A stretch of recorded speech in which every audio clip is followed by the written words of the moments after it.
어제는 제목이 뭐였죠? 예? 예, 순종이 헌신입니다. 그걸 쓰세요. 순종이 헌신입니다. 어제는 그렇게 배웠습니다. 정리를 해드리면 믿음으로 구원받고 거룩한 산제물이 되어 예배를 드리고 주님 말씀을 순종하며 살아가는 것이 헌신이라고 말씀을 드렸습니다. 우리가 순종해야 될 대상, 즉 우리의 주인은 우리를 죄의 종에서 의의 종으로 이끌어 주신 분, 바로 참되시고 불의함이 없으신 공의로운 하나님이십니다. 그러니까 우리의 주인은 하나님이시라는 것이죠. 하나님께는 그러므로 우리는 의심 없이, 편견 없이, 내 생각, 내 판단 없이 무조건적인 순종, 무조건적인 복종만 해야 합니다. 절대적인 순종을 우리는 해야 합니다.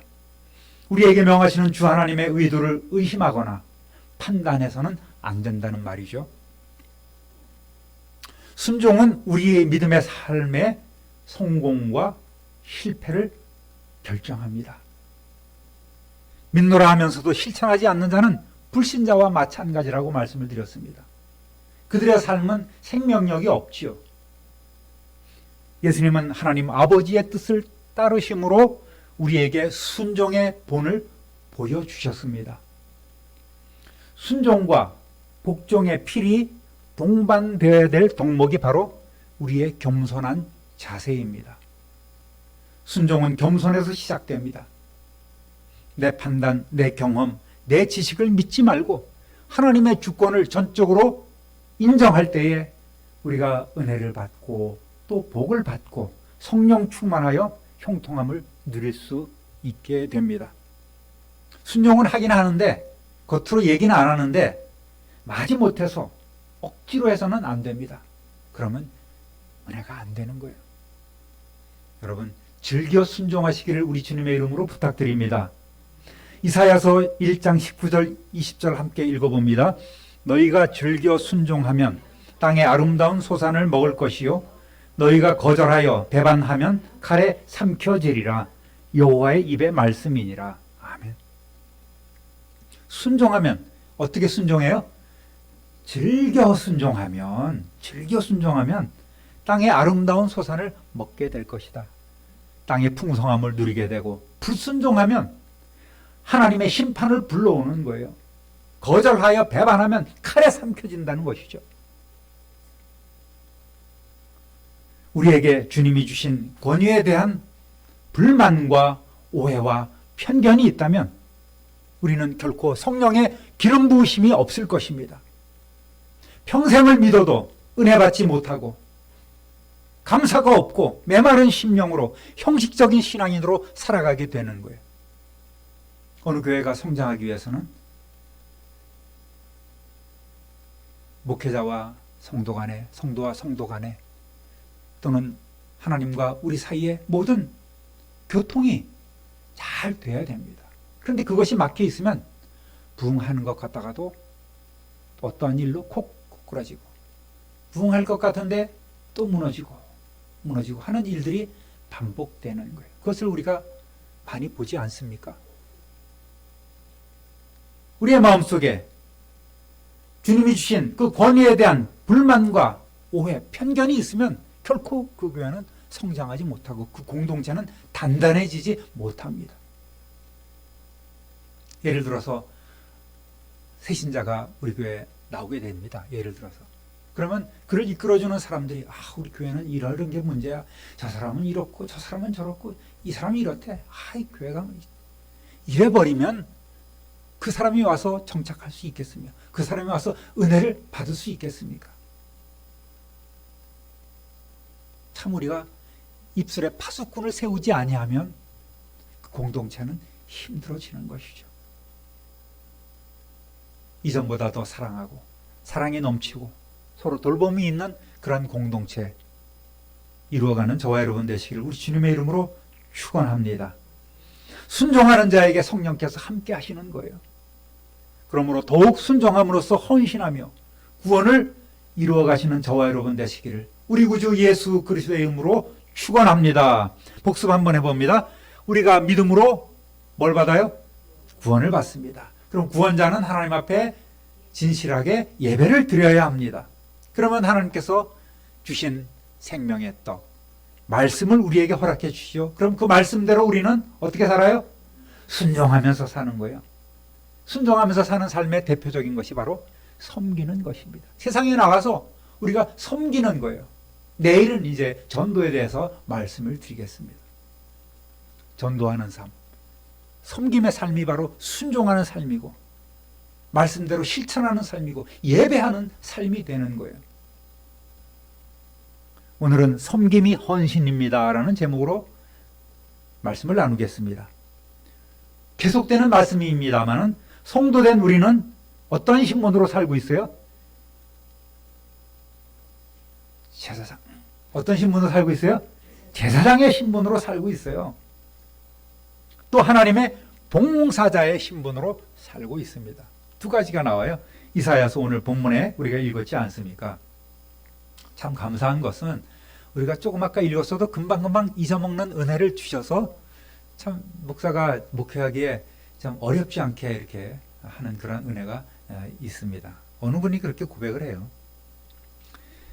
이사야서 61장 6절 다 함께 읽어보겠습니다. 오직 너희는 여호와의 제사장이라 일컬음을 받을 것이라. 사람들이 너희를 우리 하나님의 봉사자라 할 것이며 너희가 이방 나라들의 재물을 먹으며 그들의 영광을 얻어 자랑할 것이니라. 아멘. 두 가지 사역이 나오잖아요. 두 가지 직분이 우리에게 주어진 것을 알 수 있죠. 여호와의 제사장이고 하나는 하나님의 봉사자라는 직분을 우리 모두가 갖고 있는 거예요. 제사장된 우리는 먼저 예배를 통해서 하나님을 섬기고 있지 않겠습니까? 시편 2편 11절 함께 읽어보겠습니다. 여호와를 경외함으로 섬기고 떨며 즐거워할지어다. 아멘. 또 마태복음 4장 10절 읽겠습니다. 이에 예수께서 말씀하시되 사탄아 물러가라. 기록되었으되 주 너의 하나님께 경배하고 다만 그를 섬기라 하였느니라. 아멘. 우리는 하나님을 두렵고 떨림으로 섬깁니다. 경외하면서 섬깁니다. 또 떨면서 즐거워합니다. 이 약간 뭔가 어긋난 그런 표현 같지요. 떨면서 즐거워하라는 거니. 그만큼 하나님은 우리가 쉽게 여길 분이 아닌 거예요. 아버지, 아빠라고 불러주기를 기대하시는 하나님이시지만 우리는 하나님의 이름을 잘못하면 망령되이 일컫는 때가 참으로 많습니다. 그 이름을 부를 때 우리는 참 의식하면서 조심히 불러야 됩니다. 주 너의 하나님께 경배하고 다만 그를 섬기라. 자주 말씀드리지만 하나님보다 더 사랑하는 세상적인 것, 세상 즐거움은 다 우상인 거예요. 요즘은 손 안에 다 하나씩 우상을 들고 다니지 않습니까? 휴대폰이 우상이 되었어요. 주구장창 이것만 들여다봅니다. 예배 시간에도 이거 들여다봐요. 그럴 때마다 참 저는 마음이 안타깝습니다. 들고 있다가 전화 오면 다 예배 시간에도 벌떡 일어나서 마치 큰 일을 감당하고 있는 나란 일을 하는 사람처럼 딱 나가서 딱 받고 들어옵니다. 예배 시간에는 꺼져도 좋지 않겠습니까? 그 정도 급한 일이 어디 있다고 사람들은 자꾸만 그 예배 시간을 소홀히 생각하고 하나님과 소통하기 앞서서 세상과 소통을 멈추려 하지 않고 있는 거예요. 우상을 섬기지 말아야 됩니다. 특히 우상 가운데서도 현대인이 제일 많이 섬기는 우상이 하나 있어요.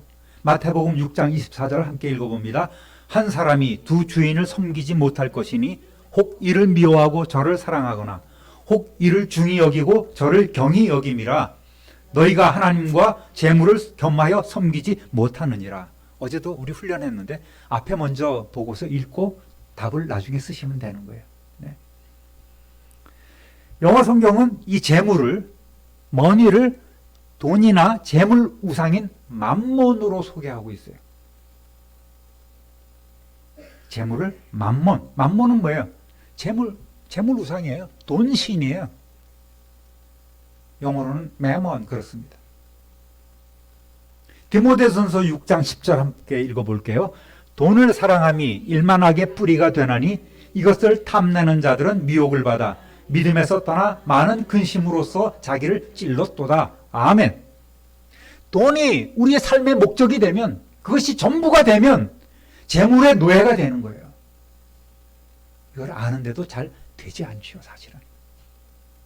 큰 무기가 바로 이 물질이라는 것 아니겠습니까? 사탄이 오늘도 우리를 가지고 놀고 있어요. 이 재물을 가지고. 우리는 예배뿐만 아니라 우리의 삶을 통해서 하나님을 섬기고 있습니다. 예배를 통해서 하나님을 섬기지만 우리의 삶을 통해서 하나님을 섬긴다는 말이에요. 로마서 2장 11절 함께 읽어보겠습니다.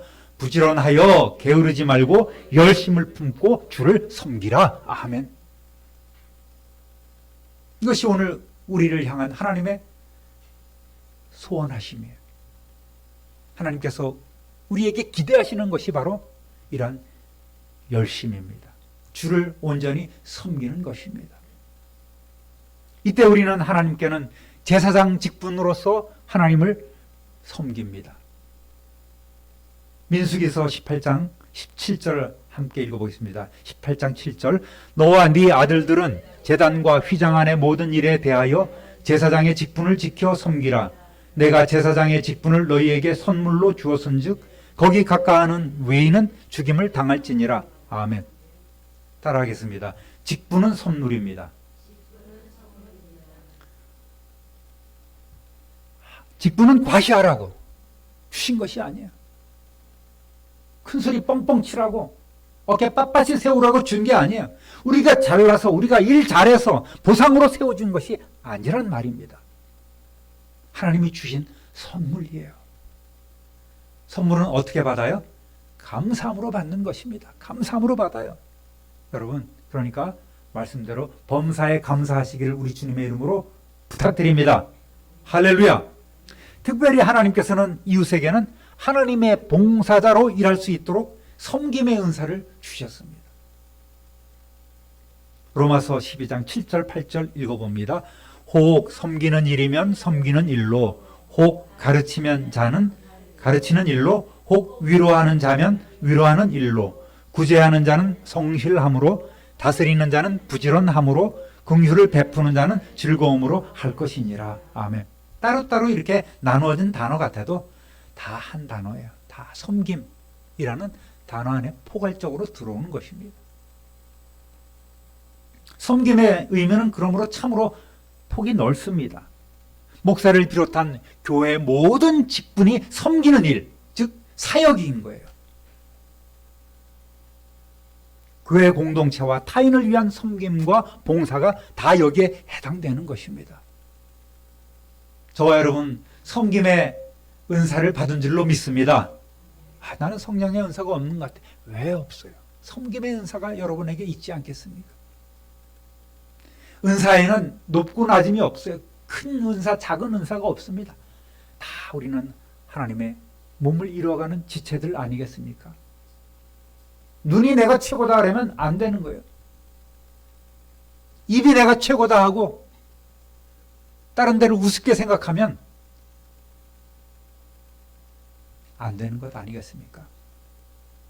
몸이 가려워서 긁을 때 손이 가서 도와줘야 되고, 발에 가시가 박혔을 때 우리 눈이 가서 살펴야 되고, 손이 가서 뽑아줘야 되고, 급한 일이 있을 때 머리가 잘 생각해줘야 되고, 발이 빨리 달려가야 합니다. 모든 것이 다 유기적으로 돼야지만 건강한 몸이 되는 것 아니겠습니까? 예수님의 몸을 이룬 우리 모두가 건강한 이러한 삶을 살아야 가야 되는 거예요. 맡은 자리에서 충성을 다하는 것입니다. 똥꼬가 맛있는 건 저놈이 다 처먹고 나는 맨날 이 냄새나는 것만 배출되게 하네. 그리고 나 오늘부터 안 할 거야. 나에게 먹을 것을 줘 하고 입을 똥꼬를 딱 닫아버리면 될 일이 안 되지 않겠습니까? 다 죽는 거예요. 그만요. 이러다가 다 죽어. 그러는 거예요. 그러니까 교회에서는 잘남이 없는 것입니다. 여러분, 제 말뜻을 이해하시겠습니까? 이런 말들로 시험을 안 받았으면 좋을 것 같아요. 안 받을 줄 믿습니다만 그만큼 우리가 성숙했죠. 내부적으로 교회를 돌보고 예배를 준비하고 안내하고 청소하고 주방에서 섬기고 재정을 맡고 각 기관을 돌보고 가르치고 장식하고 힘쓸 때 힘쓰고 이런 것이 다 섬김의 범주 안에 들어있는 것이에요. 또 새신자나 어려운 일을 돕고 권면하고 이끌어가는 것도 중요한 일 아니겠습니까? 그런 일을 못하면 생명력을 잃어버린 거예요. 저 사람 보면 활기도 없고 맨날 얼굴 확 찌그러져 갖고 보는 사람도 불편하게 하고 보는 사람도 기분 나쁘게 하고 그런 모습으로 살아간다면 입만 열면 불평불만이고 입만 열면 비난하고 못마땅해 하고 지적하고 그러면은 그 조직이 되겠냔 말이에요. 우리 교회는 그렇지 않아서 참 다행입니다. 여러분 열심으로 섬겨주셔서 참 감사합니다. 그런데 우리가 이웃을 섬기라고 하면은 제일 먼저 나오는 것이 나는 돈이 없고 꼭 돈이 먼저 나오죠. 뭐 좀 해야 되겠는데 여러분 난 돈이 없는데부터 나옵니다. 거기다가 이제 줄줄이 나오죠. 나는 건강도 안 좋고 시간도 없고 이런저런 형편도 안 좋고 누구랑 일하기 싫고 누구랑 얼굴 맞대기도 싫고 갖가지 핑계가 한가득이에요. 뭐 쓸래야 쓸 게 없습니다. 보편적인 이야기를 하는 거예요. 우리 교회가 아니라. 예. 여러분 마음이 문제가 아니겠습니까? 마음이. 내가 아니라도 뭐 있는 누가 하겠지. 박 집사가 할 거야. 어느 장로님이 할 거야. 좋은 일 많이 하고 복 받으라 그래. 아유 그럼 뭐 하라 그래. 나는 못해. 나는 할 줄 아는 데 없어. 배째. 냉소적인 마음. 나와는 상관없다는 무관심이 문제 아니겠습니까? 주님은 분명히 우리에게 여러 은사를 주셨습니다. 그리고 또 많은 복을 주셨습니다. 지혜가 부족하면 후히 주시고 꾸짖지 아니하시는 하나님께 구하면 주십니다. 또 우리에게 사명을 직분을 주실 때에 우리가 잘 감당할 수 있는 본능을 허락해 주십니다. 할렐루야. 억지로 우리가 하도록 내버려 두지 않는단 말입니다. 그러면 누가 무엇으로 어떻게 섬겨야 할까요? 따라합니다. 큰 자가 작은 자를 섬겨야 한다. 예, 다른 표현으로는 있는 자가 없는 자를 섬기고 강한 자가 약한 자를 섬기고 높은 자가 낮은 자를 솔선해서 섬기는 것 바로 큰 자가 작은 자를 섬기라는 의미 아니겠습니까? 마태복음 20장 26절 하반절부터 28절까지 함께 읽어봅니다. 너희 중에 누구든지 크고자 하는 자는 너희를 섬기는 자가 되고 너희 중에 누구든지 으뜸이 되고자 하는 자는 너희의 종이 되어야 하리라. 인자가 온 것은 섬김을 받으려 함이 아니라 도리어 섬기려 하고 자기 목숨을 많은 사람의 대속물로 주려 함이니라. 아멘. 여기서 누구든지 크고자 하는 자는 너희를 섬기는 자가 되고 여기서는 종이라는 의미로 쓰였어요. servant. 종입니다. 그리고 너희 중에 누구든지 으뜸이 되고자 하는 자는 너희의 노예가, 너희의 종. 여기서는 노예, 영어 성경으로는 slave. slave. 이렇게 나왔습니다. 너희의 종이 되어야 된다. 서번트가 되고 슬레이브가 되고. 그 본을 예수님께서 우리에게 보여주시려 세상에 오신 것 아니겠습니까? 내가 세상에 온 것은 섬김을 받으려 온 것이 아니다. 섬기려 하고 내 목숨을 너희를 위한 대속물로 내어주기 위해서 내가 왔다. 이렇게 말씀하시는 거예요. 마가복음 9장 35절 함께 있습니다. 예수께서 앉으사 12제자를 불러서 이르시되 누구든지 첫째가 되고자 하면 무사람의 끝이 되며 무사람을 섬기는 자가 되어야 하리라 하시고, 아멘. 아까 나눈 말씀하고 맥락이 똑같지 않습니까? 첫째가 되고자 하면 무사람의 끝이 되어라. 무사람을 섬기는 자가 되라고 이렇게 명령하십니다. 제자들이, 예수님께서 제자들을 이끌고 이제 갈릴리로부터 시작해서 온 유대를 지나서 예루살렘을 향하여 이렇게 올라갈 때에 제자들의 기대는 점점 커가죠. 야, 예수님께서 민중 봉기를 일으켜서 로마 정권을 물리치고 왕좌에 오르시면 예수님의 최측근인 우리들은 한 자리씩 하게 될 거야. 나는 영의정할래, 나는 좌의정할래. 무슨 소리야 나야 하면서 자기들끼리 막 그냥 김치국물부터 펄컥펄컥 마셔대고 있는 거예요. 뭐 거기는 김치국물이 없겠지만 말하자면 그렇다는 얘기입니다. 티격태격거리고 심지어는 요한과 야고보의 어머니까지 와서 예수님에게 치맛바람을 막 날리지 않습니까? 제자들끼리 서로 갈등이 생기는 거예요. 별짓 다 하네. 내가 더 커 임마, 내가 공로가 더 커. 막 그러고 싸우고 있는 거예요. 그걸 예수님께서 아신 거예요. 예수님은 제자들에게 하신 말씀이 이때 하신 거예요. 먼저 섬기는 자가 되라고 말씀하시는 거예요. 크고자 하는 자는 섬기는 자가 되라. 으뜸이 되고자 하는 자는 종이 되라. 노예가 되어라. 이렇게 딱 못을 박아 놓으시는 거예요. 이것이 바로 예수 그리스도의 마음입니다. 먼저 본을 보여주신 예수님.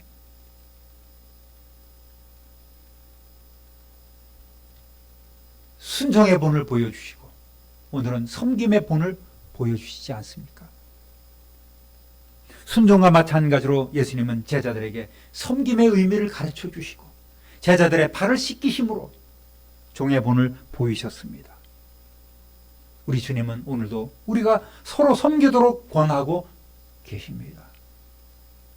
이때 봉사자는 어떠한 마음가짐으로요? 겸손과 존중의 마음으로 상대를 섬겨야 합니다.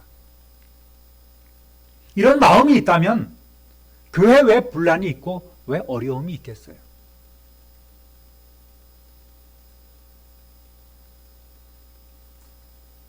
어느 교회가 장로님들이 두 패로 나뉘어서 싸웠다고 합니다.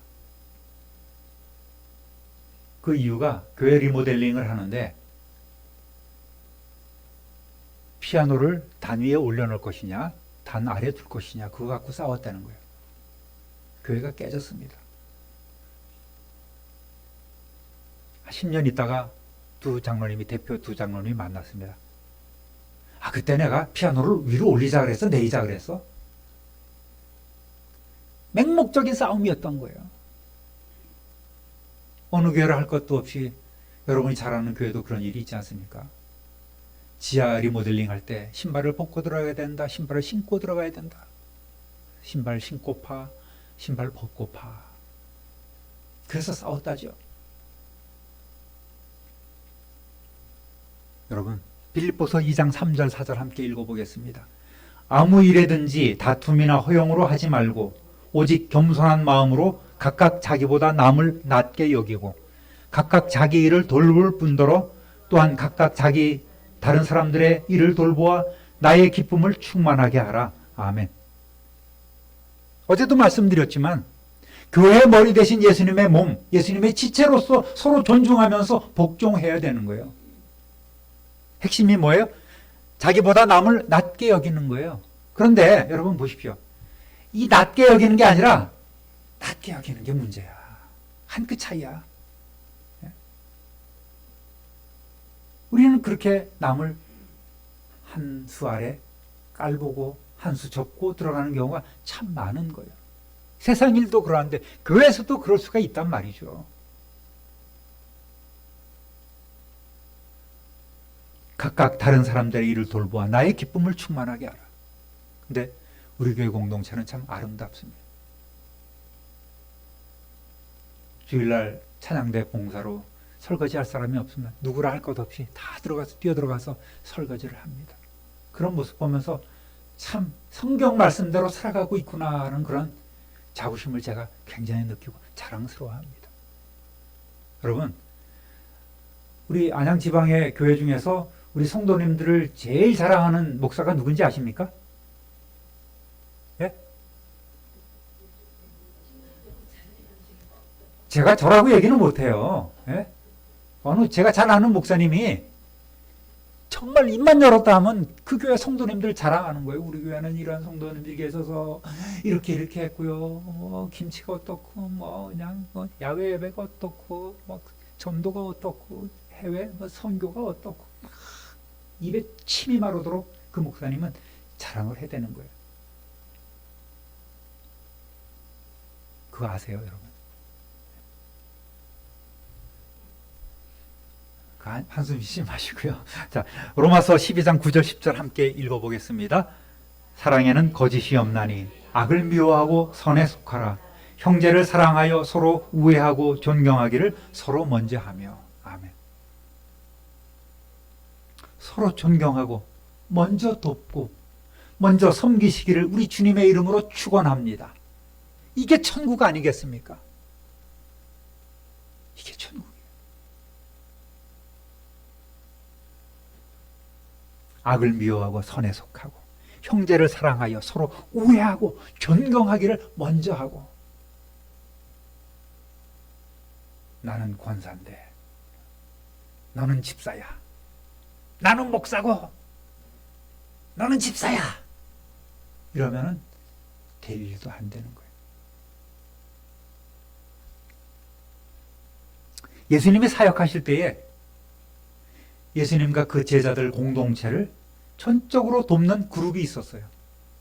바로 오늘날로 얘기하면 여전도회예요. 여전도회.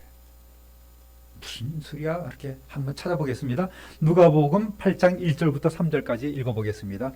그 후에 예수께서 각 성과 마을에 두루 다니시며 하나님의 나라를 선포하시며 그 복음을 전하실세 12제자가 함께 하였고 또한 악귀를 쫓아내심과 병고침을 받은 어떤 여자들 곧 7 귀신이 나간 자 막달라인이라 하는 마리아와 헤롯의 청지기 구사의 아내 요한나와 수산나와 다른 여러 여자가 함께하여 자기들의 소유로 그들을 섬기더라. 아멘. 옛날이나 지금이나 물권은 자매님들이 많이 갖고 있죠. 그렇죠? 이들이 최선을 다해서 시간과 물질을 들여서 예수님 공동체를 섬깁니다. 예수님 그 선교, 전도 공동체를 뒤에서 적극적으로 후원하는 거예요. 이들이 없었다면 교회 공동체는 세워지지 못했을 것이라는 말이 과언이 아니에요. 비록 여기 한 줄로 기록이 되어 있지만 이들의 공로가 어찌 제자들보다 못하다고 하겠습니까? 이들도 또 다른 제자의 무리인 거예요. 여러분, 이러한 섬김이 여러분의 삶에 또 우리 공동체에 늘 있기를 우리 주님의 이름으로 부탁드립니다. 성도를 섬김에 있어서 개인뿐만 아니라 또 가정이 앞장서서 섬겼습니다. 소개를 해드리겠습니다. 고린도전서 16장 15절 함께 읽습니다. 형제들아, 스데바나의 집은 곧 아가야의 첫 열매요 또 성도 섬기기로 작정한 줄을 너희가 아는지라 내가 너희를 권하노니. 아멘. 바울이 아덴에서 복음을 전했을 때에 이때 스데바나라는 사람이 회심을 했습니다. 그리고 그가 아가야로 돌아가서 그 가정이 믿고 복음의 첫 열매가 된 거예요. 그들은 병든 자, 가난한 자를 사제를 털어서 도왔습니다. 그리고 자기 집을 성도의 모임 장소로 내놓았습니다. 또 한 가정이 여러분 생각나실 것입니다. 17절에서 19절까지 읽어보겠습니다. 내가 스데바나와 보드나다와 아가이고가 온 것을 기뻐하노니 그들이 너희의 부족한 것을 채웠음이라. 그들이 나와 너희 마음을 시원하게 하였으니 그러므로 너희는 이런 사람들을 알아주라. 아시아의 교회들이 너희에게 문안하고 아굴라와 브리스가와 그 집에 있는 교회가 주 안에서 너희에게 간절히 문안하고. 아멘. 누구예요? 아굴라와 브리스가 부부도 대단했지 않습니까? 적극적으로 바울을 돕고 자기 집을 교회로 또 내놓는 그런 일들이 있었던 거예요. 이렇게 충성스러운 일들로 인하여서 사도 바울과 그 교회가 마음이 시원해지는 것입니다. 어느 한 분이 적극적으로 나서서 제가 하겠습니다 하면 시원해짐을 저는 느낍니다. 종종 느낍니다.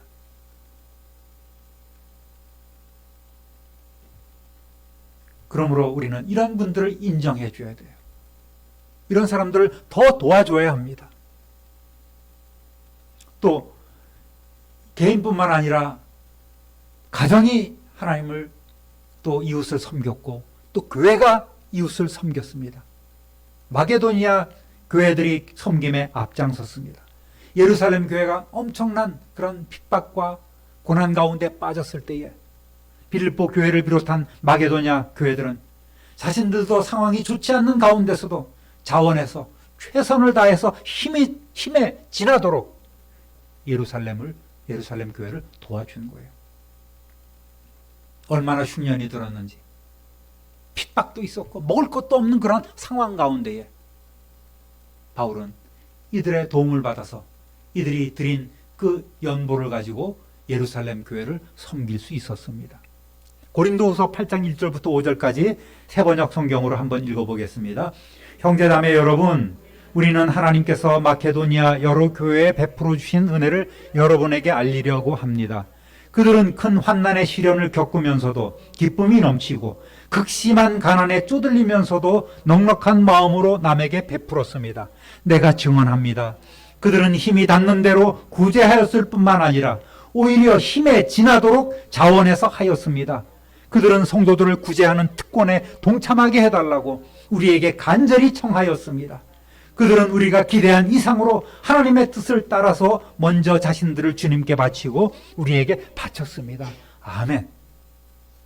여러분, 뭔가 감동이 오지 않습니까? 큰 환난의 시련을 겪으면서도 기쁨이 넘치고 극심한 가난에 쪼들리면서도 넉넉한 마음으로 섬겼다는 거예요. 이게 쉬운 일입니까?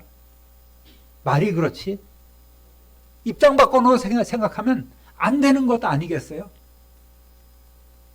이들이라고 왜 핍박이 없겠어요? 왜 환난이 없겠습니까?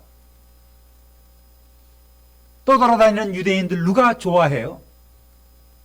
극심한 가난에 쪼들리고 있어요. 그럼에도 불구하고 이들은 소망이 있기 때문에 기쁨으로 복음을 전하고 모이기를 힘쓰고 나누고 구제하는 일에 힘썼던 것입니다. 바울은 어려움에 있는 마게도니아 성도들의 처지를 잘 알고 있었기 때문에 예루살렘 교회를 위한 구제를 이들에게 요청하지 않았어요. 그런데 이들은 소식을 듣자마자 자기들이 동참하겠다고 적극적으로 나선 겁니다. 더구나 그들은 타 지역의 성도들을 구제하는 것이 특권이라는 거예요. 특별한 권리라는 거예요. 내게 그러한 권한이 있는데 왜 그 권한을 사용하지 않으면 안 되겠습니다. 우리는 도와야 되겠습니다. 적극적으로 자원해서 동참하려 한 거예요. 자기들도 어려운데 남을 돕겠다고, 다른 교회 성도들을 돕겠다고 나선 것입니다. 비록 자신들도 객지에서 궁핍하고 어려운 생활을 하고 있지만 그래서 어려움 당한 이웃의 고통을 그들은 잘 알 수 있었던 것 아니겠습니까? 하나님께로부터 받은 은혜에 감사하는 성숙된 신앙을 보여준 거예요. 가르침대로 살아가는 사람들입니다. 복음을 위해서 목숨까지도 내놓는 사람들 아니겠습니까? 그래서 이들이 거두어서 바울에게 보내는데 바울이 정말 생각지도 못한, 당황했을 정도로 기대한 이상으로 그들은 자신을 주님께 드리는 것처럼 주의 종과 이웃을 위해서 풍성함으로 섬긴 거예요.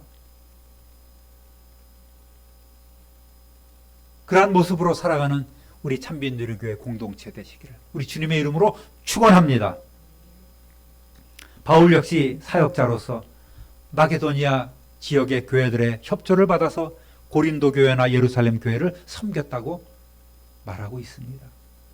고린도후서 11장 8절 읽어보겠습니다. 내가 너희를 섬기기 위하여 다른 여러 교회에서 비용을 받은 것은 탈취한 것이라. 아멘. 비록 도움을 받았지만 바울의 마음이 편치 않았던 거예요. 마치 자신이 어려운 교회들의 물질을 빼앗아서 예루살렘 교회를 돕는 것이라는 마음가짐을 갖게 된 거예요. 저들도 저렇게 어려운데 저들의 물질을 받아서 내가 이쪽 교회를 돕는다는 것은 이 사람들의 물질을 내가 강탈하는 것과 마찬가지다. 도적질하는 것이나 마찬가지라는 그런 정말 송구함과 안타까움을 갖고 있었던 거예요.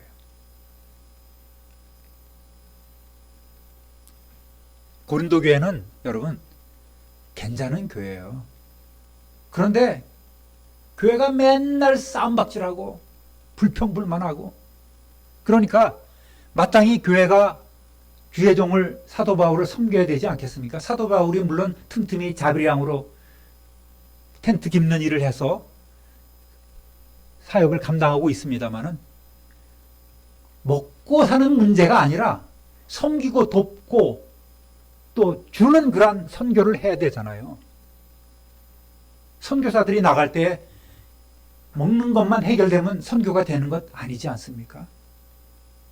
그들에게 물질이 필요하고 나눌 그 무엇이 필요하고 전달할 그 어떤 양식이 필요한 것 아니겠어요? 그런데 이 고린도 교회는 맨날 지들끼리 싸워. 사도 바울이 큰 기대를 안 하고 내가 당신들에게는 사례를 받지 않겠습니다. 이렇게 선언을 한 거예요. 그랬더니 아유 감사합니다. 훌륭하십니다가 아닌 그 교회 다른 사역자들이 거짓 선지자들이 바울은 진짜 선지자가 아니야. 진짜 선지자는 마땅히 교회에서 나오는 과거 레위인들 제사장들이 그랬듯이 성전에서 나오는 그런 물질을 받아야 하듯이 교회에서 나오는 물질을 받아야지 참된 선지자, 참된 목자 아니겠어? 사도 바울은 사도가 아니야. 그렇게까지 사도 바울을 폄하하고 몰아붙이고 중상모략하는 그 모습을 계속해서 보여주고 있는 거예요. 어쩌면 사도 바울이 마음속에 고린도 교회를 향해서 내가 들어와서 안 받는다 이놈들아. 그랬을지도 모르겠어요. 인간적으로 생각할 때.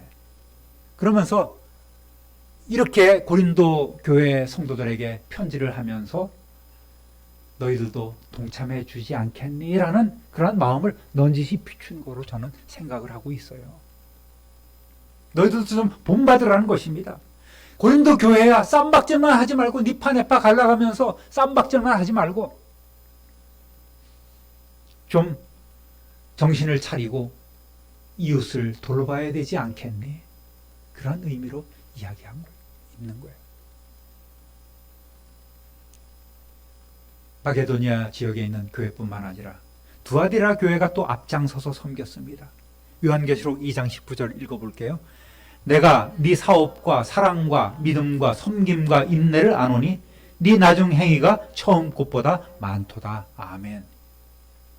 성도 여러분, 이것저것 따지면 우리는 구제나 이웃 섬김의 삶을 살 수 없어요.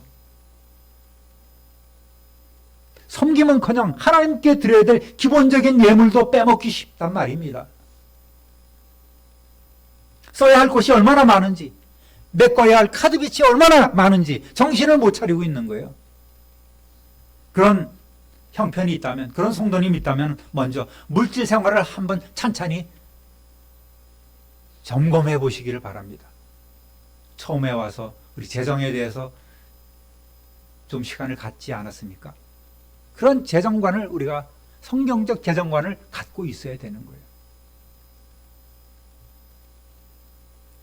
후안 카를로스 오르티즈라는 목사님 아마 들어보신 분들도 있을 것입니다. 제자입니까? 라는 책을 사서 굉장히 많이 알려졌죠. 그분이 얘기하는데 두 가지 무신론자가 있다는 거예요.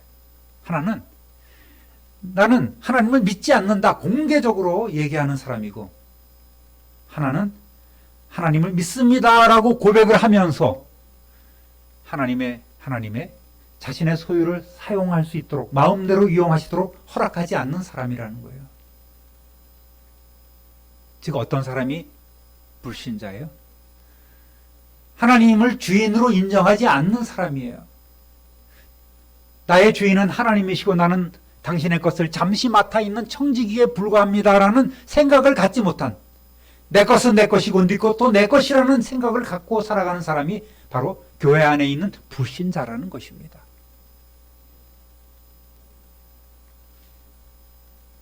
우리는 주인이 아니라 잠시 주님의 것을 맡아 주님의 일을 해야 하는 관리자, 청지기입니다. 청지기로서 이런 섬김의 삶을 살 때 하나님은 우리의 모든 행위를 다 기억하신다는 거예요. 그 말씀이 어디에 나옵니까? 마태복음 10장 40절 한번 읽어보겠습니다.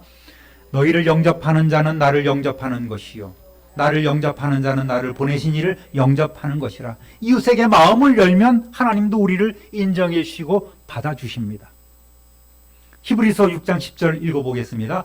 하나님은 불의하지 아니하사 너희 행위와 그의 이름을 위하여 나타낸 사랑으로 이미 성도를 섬긴 것과 이제도 섬기고 있는 것을 잊어버리지 아니하시느니라. 왕년에는 내가 이렇게 했지. 왕년이 중요한 게 아니에요. 하나님은 왕년에 우리가 했던 것까지도 다 기억하시고 지금도 섬기고 있는 것을 잊어버리지 아니하시는 분이세요.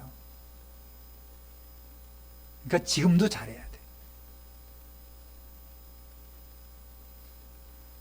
이미 성도를 섬긴 것과 이제도 섬기고 있는 것을 결코 잊어버리는 하나님이 아니시란 말이에요. 다 기억하고 있어요. 그리고 하나님은 우리에게 복을 주십니다. 14절, 이어진 14절 읽어보겠습니다. 이르시되 내가 반드시 너에게 복 주고 복 주며 너를 번성하게 하고 번성하게 하리라. 아담이 이러한 복을, 아브라함이 이러한 복을 받았지 않습니까? 이러한 복이 오늘 우리에게도 주어진단 말입니다. 정말 온전한 이웃 섬김으로 하나님이 약속해 주신 그러한 복을 받고 누리는 저와 여러분 되시기를 우리 주님의 이름으로 축원합니다. 사랑하는 우리 참비누리교회 성도 여러분, 우리는 지금 계속해서 헌신의 삶을 알아가고 있습니다. 예배가 헌신이고 순종이 헌신이고 이러한 섬김이 헌신임을 이제 잘 깨달아 알게 되었습니다. 이제는 알 뿐만 아니라 이러한 알을 행동으로 옮기는, 실천하는 성도 되시기를 우리 주님의 이름으로 부탁드립니다. 꼭 들어야 될 분이 오늘 안 왔잖아요. 그죠? 누구를 특별히 지명해서 얘기한 것이 아니라,